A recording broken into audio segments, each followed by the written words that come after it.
Hi friends, మనందరికీ ఒక రోజు అంటే 24 గంటలే అని తెలుసు. కానీ ఏడాదిలో ఒక రోజు మాత్రం మిగతా రోజుల కంటే ప్రత్యేకంగా ఉంటుంది. ఆ రోజున పగలు ఎక్కువసేపు ఉంటుంది, రాత్రి చాలా తక్కువగా ఉంటుంది. 2026లో ఆ ప్రత్యేక రోజు జూన్ 21.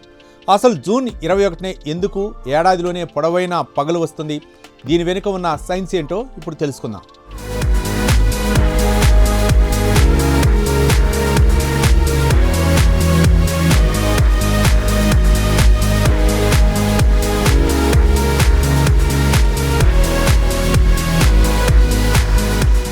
జూన్ 21న ఉత్తరార్ధగోళంలో ఉన్న దేశాలకు సంవత్సరంలోనే అత్యంత పొడవైన పగలు ఉంటుంది.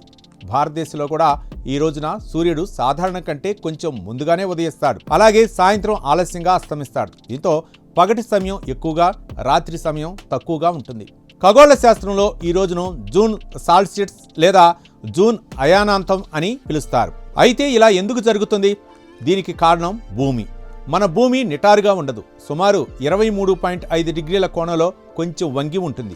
భూమి సూర్యుడి చుట్టూ తిరుగుతున్నప్పుడు ఈ వంపు కారణంగా కొన్ని నెలల్లో ఉత్తరార్ధగోళంలో సూర్యుడి వైపు ఎక్కువగా వంగి ఉంటుంది. జూన్ 21ను కూడా అదే జరుగుతుంది. దీంతో సూర్యకాంతి ఎక్కువసేపు భూమిపై పడుతుంది. అందుకే ఆ రోజు పగలు ఎక్కువగా ఉంటుంది. ఈ సమయంలో ప్రపంచంలోని కొన్ని ఉత్తర ప్రాంతాల్లో మరింత ఆసక్తికరమైన దృశ్యం కనిపిస్తుంది. నార్వే, స్వీడన్, ఫిన్లాండ్ వంటి దేశాల్లో కొన్ని ప్రాంతాల్లో సూర్యుడు పూర్తిగా అస్తమించడం, అంటే రాత్రి సమయంలో కూడా సూర్యుడు కనిపిస్తాడు. ఈ అద్భుతమైన ప్రకృతి దృశ్యాన్ని మిడ్ నైట్ సన్ అని పిలుస్తారు.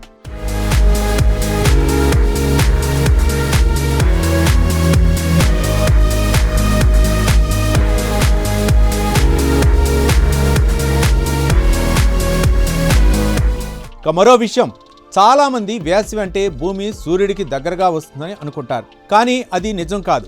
భూమి సూర్యుడికి దగ్గరగా రావటం వల్ల కాదు, భూమి అక్షం వంగి ఉండటం వల్లే ఋతువులు మారతాయి. జూన్ 21న ఈ విషయాన్ని మరోసారి మనకు గుర్తు చేస్తుంది. ఈ ఖగోళ సంఘటన వల్ల ఎలాంటి భూకంపాలు, తుఫాన్లు లేదా ప్రకృతి విపత్తులు సంభవించవు. కానీ పగటి సమయం పెరగటం వల్ల మొక్కలు ఎక్కువసేపు సూర్యకాంతిని పొందుతాయి.